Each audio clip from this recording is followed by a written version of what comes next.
Jack went to finish chapter 2. In chapter 3 is,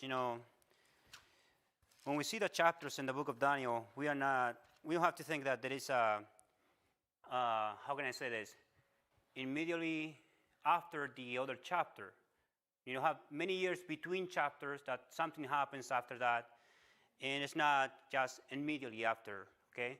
So you have at least from the moment when Daniel went to Babylon, now in chapter 3 we have 18 years in Daniel chapter 3, okay? So after 18 years, this event in chapter 3 happens, okay? And what is he going to do in chapter 3? He is going to build what? A golden image, right? And think about what happens in chapter 2. He had a dream about an image, and the head of that image was made of gold, right? And now he's making up this huge image of gold, pure gold. So we are going to talk about that in, I have to stay here because nobody's there. So let us just see the, the outline of this chapter is the same, and the whole chapter the same story. But I divided this chapter in 3 places. But again, I hope that we can cover the whole chapter because it's just one story, okay? So in the way that we can cover the whole chapter, no comments, no questions. You can ask questions when Jack comes back, okay? So write down that question. You can just ask him later. And that way he can just cover 2 verses. Okay, so let us just begin reading in Daniel chapter 3. And the first thing that we see in Daniel chapter 3 is begin with Nebuchadnezzar, right? And he made an image of gold whose height was 60 cubits, and its breadth was 6 cubits. He set up on the plain of Dura in the province of Babylon. Then King Nebuchadnezzar sent together the satraps, the prefects, the governor, the counselors, the treasurers, the justice, the magistrates, all the officials of the province to come to the dedication of the image that King Nebuchadnezzar had set up. Then the satrap, the prefect, and the governor, the counselor, the treasurers, the justice, the magistrate, and all the officials of the provinces gathered for the dedication of the image that King Nebuchadnezzar had set up. And they stood before the image that Nebuchadnezzar had set up, and the herald proclaimed aloud, "You are commanded, O people, nations, and languages, that when you hear the sound of the horn, pipe, lyre, trigon, harp, bagpipe, and every kind of music, you are to fall down and worship the golden image that King Nebuchadnezzar has set up." Okay, so let us stop there. Because this is the introduction of what is happening, okay? And what is happening, we already established that King Nebuchadnezzar is creating or building this image. Now, the question is, why do you think is going to build an image? Why do you think that he is going to just do something so big and just everyone is going to, have to fall down and worship this image? Now, sorry? Yeah, that is one of the reasons, right? But also he is what? Arrogant. And he is, remember what happened in chapter 2 again? That Daniel told him what? You are the king of kings. And you are that head of gold. And God is giving you, or he gave you all these land, all these people. You are just, in charge of them. So you are great in some way. And in the end of chapter 2, what happened with King Nebuchadnezzar? He said, whoa, your God, Daniel, he is the real God. But what he's doing now? Making himself what? A God. He's going to test God. And now he's making himself a God through something, right? You are going to worship this image, not me directly, but this image that I created, and in that way you are going to worship me.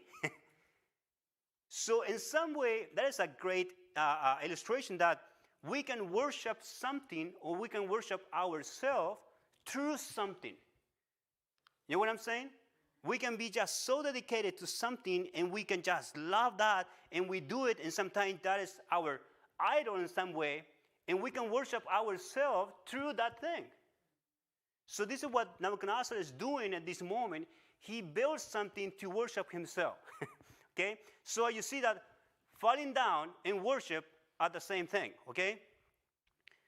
You have to fall down, and that is the action of what? Yeah, like the action of worship. Okay? So let us see what, Daniel has been in Babylon about 18 years, and this is the same year that Nebuchadnezzar returned to Jerusalem a second time in order to burn it down and destroy the temple. Remember what happened during this time, that Ezekiel is going with this group of people going to Babylon, okay? And who is left behind? What are the prophets if left behind in Jerusalem? Huh? Jeremiah. Jeremiah wrote the book of Jeremiah and another book. What is the other book? Lamentation. Do you know what is called the book of Lamentations? Because of sorrow. In chapter 1 and chapter 2, you can see that Jeremiah is saying, he's is just so disgusting to see that some people in the street are eating their babies because there was no food. And he is in Jerusalem, and he see people dying, young children dying, and ladies eating their babies, and other old people also dying in the street. And this is a huge thing. And now Daniel, who is in a position in the palace, is having his own problems and issues, but Ezekiel is with the Jewish people, preaching to them, and Jeremiah is behind preaching to these people who is dying. There is no food, there is nothing for them. This is one of the hard images in my head. Can't you imagine yourself eating your baby? Any human. But when is going to be the point that you can do that? To which point you have to get to eat your child? Yeah. You have to be so, what? Starving, right? And you don't think about this is my child. You don't think about it. You want to survive, right? Now, not every woman is going to do that, right? Yeah, not every woman is going to do that. But notice that in Jerusalem, they were having a terrible moment. So when we see this in some way, these guys are going to die. I don't know if they were thinking about in Jerusalem, they are dying. In Jerusalem, they are having it really difficult. So I will stand with my faith and I will trust God. Now, why are they in captivity? Because of their sins, right? They're in captivity, and they're in that place. But at the same time, just because they're in captivity, there are some people who are still faithful to God. Okay? God can destroy a nation, but there is still people who are faithful to God. And we know about Daniel and his three friends. And we know about Jeremiah, we know about Ezekiel. But God is still, judging these people and using the faithful people to show the rest that you can be faithful even in the times that are difficult, dark, and with a lot of trials. Okay? Mary?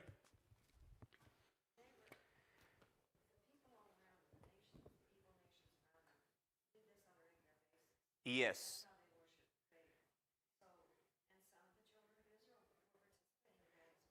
Yeah.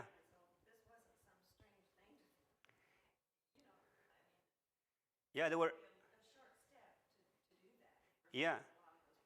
There were many of those nations. They were offering their babies in sacrifices to different gods, and they were doing that just because. Okay, so this is what we see in chapter 3, and this is some way the introduction of chapter 3. So we have to think about this first. What is worship? Literally means a kiss toward Yes. praise. Yeah, and we already established that is you fall down, right, before something. So what I want to just impress upon you, this idea of worship, because the word worship comes from the Hebrew word shashak, and which means to bow down before to someone or something such as idol, to prostrate yourself, willingly or unwillingly, okay? And also, everybody worships something. Now, why I want to say that? Because it is true that everybody worships something. And this is the main topic of chapter 3. Mankind is made for worship. Do you know that? And also, you can just worship money, you can worship your home, you can worship sex, you can worship other people, myself, but you can worship something, right? And you can just be dedicated to that, and prostrate to that, and that becomes your idol, the image that you yourself made up for yourself. And you just bow down before that because, you know, thinking about some people who smoke, for example. And I hear some people saying, you know, I can quit it the following day, tomorrow. And for some people that is true, right? But for the majority, what? It's not. That thing is controlling them. And it's the same with other things. And even when you say that I can do it, after some days, you will feel like, oh, I need to go back to that same thing, you know? Because that is calling you, and that has become your idol, that you cannot be far away from that thing. So this is the same idea in worship. Now, notice also this. Everyone had a tendency to make something ultimate in their life, you know? And also, and in doing so, they elevated to a praise God to reserve for himself. And how many, let me talk about this. How many Christians do you know that they prefer to work rather than coming to worship service? Now, it is something wrong with working? When it become wrong? When you put that before God, right? And some people, they have excuses after excuses and say, well, I don't go on Sunday because family member came, I have to work, and they look for excuses, right? Now, the problem is that you are dedicating your heart to something else rather than what? God. And when you do that, you are going to have many excuses to not follow and worship God. And that is in some way devastating. So also, there is no such thing as no worshiping. And everybody worship, and the only choice we get is what to worship. So, with this in mind, the problem we face then is not that we don't worship. I think the problem we face is, but that is our worship is what? You know, there's a lot of people today that they are worshiping something. You know, maybe, again, work, maybe sexual relationship, or whatever. Something that they just do it on a daily basis. And this is the story of chapter 3. That's why I'm trying to put this before you, because if you understand the concept of worship in chapter 3, it's going to be easier for you to understand the whole chapter, okay? So in Romans chapter 1, verse 21 to 25, notice what Paul said. For although they know God, they did not honor him as God or give thanks to him, but they become futile in their thinking. And their foolish hearts were darkened. Claiming to be wise, they become fools, and exchange the glory of the immortal God for images, resembling mortal man and birds and animals and creeping things. Verse 25, because they exchanged their truth about God for a lie, and worship and serve what? The creature rather than the Creator. We can worship ourselves, right? That we, and in the world, it's like, yeah, it's about you, it's about you, it's about you, it's about you. something that makes you happy, something that is like good for you, something that you want, you deserve better, you deserve this, and something. It's about us all the time. Almost every commercial is about what? Me.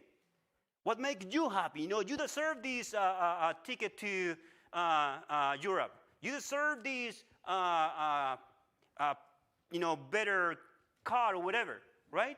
You deserve this because you deserve it. Again, it is everything about us, and when we come to Christ, it's everything about what? God, Him.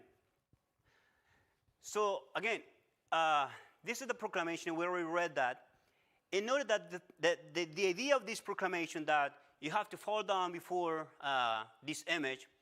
And what happens if you do not fall down before the image? You are going to die, right? Think about that for a minute. The king made an image of gold in 90 feet high. So it's a huge, huge thing, okay? Huge. And you have to fall down and you have to worship this image. And now notice what is interesting in verse 6. And whoever does not fall down and worship, that is the same thing, idea connected, shall immediately be cast into a burning fiery furnace. Now, why do you think the king is just having this idea of you are going to be in fire if you do not worship my image? Why this kind of dead in some way? Well, it puts fear in him, for one thing. Yes. He's the great king. He's arrogant. Yeah, but it's something about the history of Babylon that they were destroying cities with fire to show the power that they had. We have a lot of power that we can destroy cities and we can burn all the cities. All the cities will be in fire. And all the cities are in fire, you cannot rebuild the city again. So what we're going to do with people who not worship this image, they're going to be in fire to show them who we are, the great power that we have. And we know what happens later. But so verse 8. Therefore, at that time, certain Chaldeans came forward and maliciously accused the Jews. They declared to the king Nebuchadnezzar, O king, live forever. You, O king, have made a decree that every man who hears the sound of the horn, pipe, lyre, trigon, harp, bagpipe, and every kind of music shall fall down and worship the golden image. And whoever does not fall down and worship shall be cast into a burning fiery furnace. Now, who are these people who are telling the king that this is happening?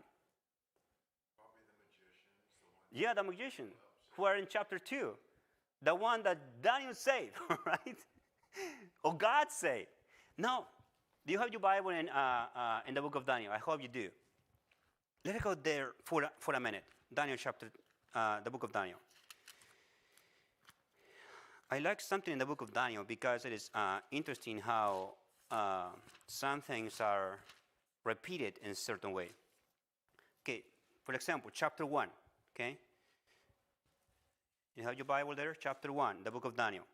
Notice in verse 2, I hope that you have the same in the Bible that you have, but in verse 2, in chapter 1, in the book of Daniel, said, and the Lord what? Gave. So who is doing things from the very beginning in the book of Daniel? The Lord. Notice later in verse 9, and God, what? Gave. That is verse 9. So who is doing or who is working through this book to just finish the thing that they're supposed to do? God is doing. Notice in verse 17, talking about the Daniel and his friends. Are these four youth God what? Gave.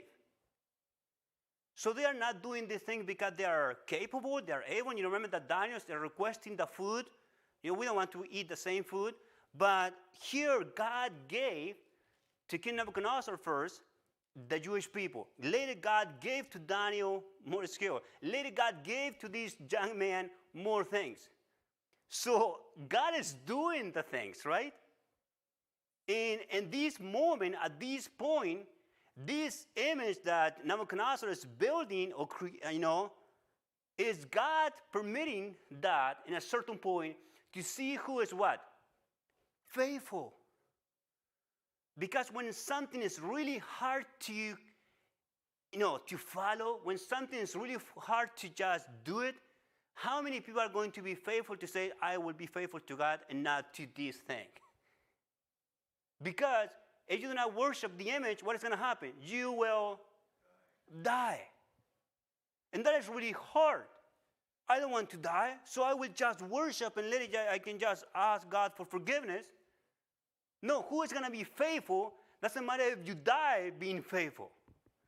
So also notice in, for example, we are going to be here later, but in chapter 2, we have this idea of the Most High God in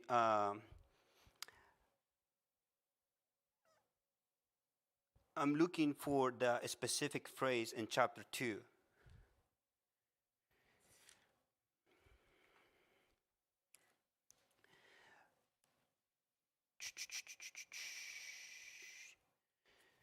Okay, so in chapter 1, God gave. In chapter 2, you see that God is in control. How do we know that God is in control in chapter 2? We know that God is in control in chapter 1, right? We know that God is doing things in chapter 1. How do we know that God is in control in chapter 2? Because he gave the vision, or he gave the information on the dream. Yeah, remember when Daniel said, there is a God in heaven who can reveal the mystery? And notice what he said in verse 21st in chapter 2. He changes time and season, and he removed what? Kings, and set up king. And he gives wisdom to the wise and knowledge to those who have understanding. So who is still working through the book of Daniel? God is. So in chapter 3 would be the same. Who is still working in chapter 3? God. So if you remain faithful, who is going to deliver you in chapter 3? God is going to do it. So you have to trust, but that is the difficult thing. Sometimes we do not what? Trust. Now, notice also later in verse 12, there are certain Jews whom you have appointed over the affairs of the province of Babylon, Shadrach, Meshach, and Abednego. This man, O king, pay no attention to you. They do not serve what? Your gods. So now we have something else. They're not just following down and not worshiping, but they do not serve your gods. And also, or worship the golden image that you have set up. Then Nebuchadnezzar, in furious rage, commanded that Shadrach, Meshach, and Abednego be brought. So they brought these men before the king. Now in verse 14, Nebuchadnezzar answered and said to them, it is true, O Shadrach, Meshach, and Abednego, that you do not serve my gods or worship the golden image that I have set up. It is true that you are doing this. I want to know from you. Now, you need to remember, at this moment, the king is what? He is happy with this? He's testing them. Yeah, but he is like angry. I cannot imagine the king like, oh, are you sure that you are doing this? Imagine someone super angry with all the energy and the intention, like, it is true. You do not want to worship my image? Tell me now. Can you imagine that, all that intention to this guy? You can say, yeah, we're not going to worship, but when you see the intention of someone who is going to do what they said, maybe you can change, right? Maybe you go, I don't know now. we can see your faces just, but they stayed, faithful to God.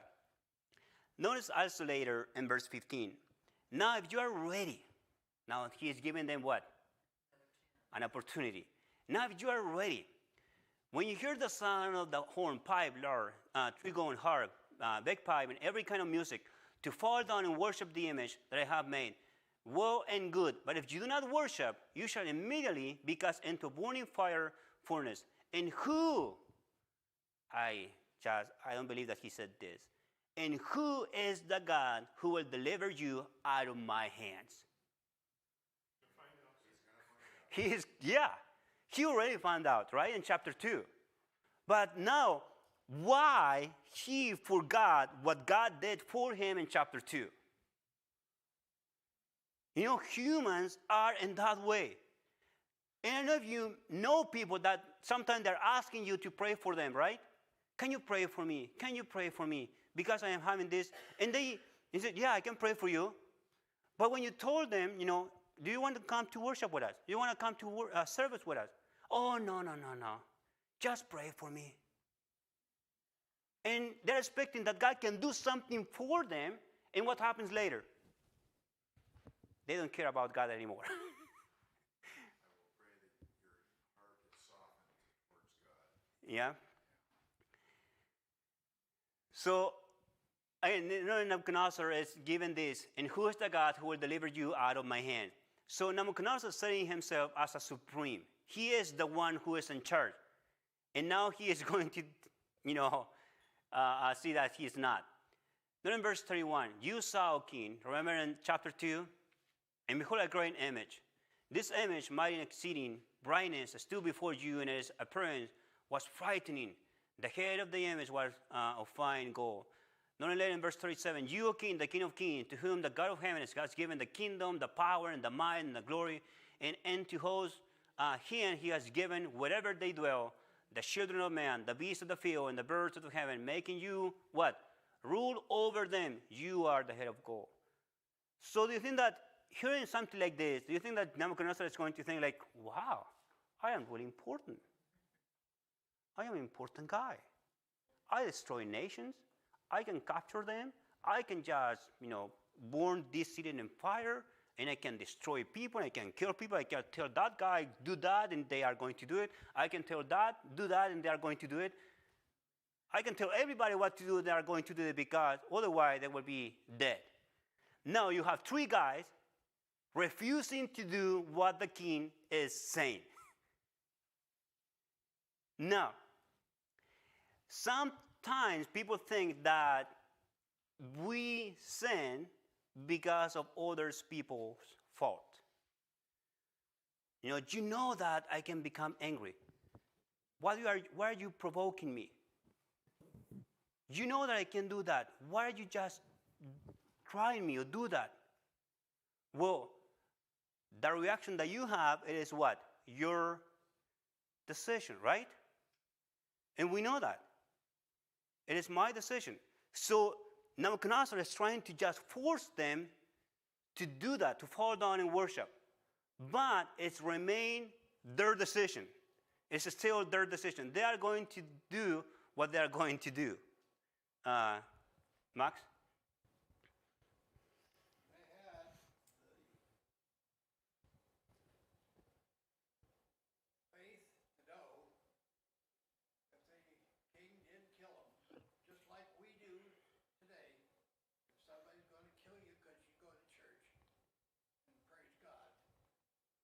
Going to heaven. You don't have to worry. It's going to be better than where you're at now. Yep. Yep. What they knew. They knew that if they got killed, they're going better. Yep. Amen. Yep.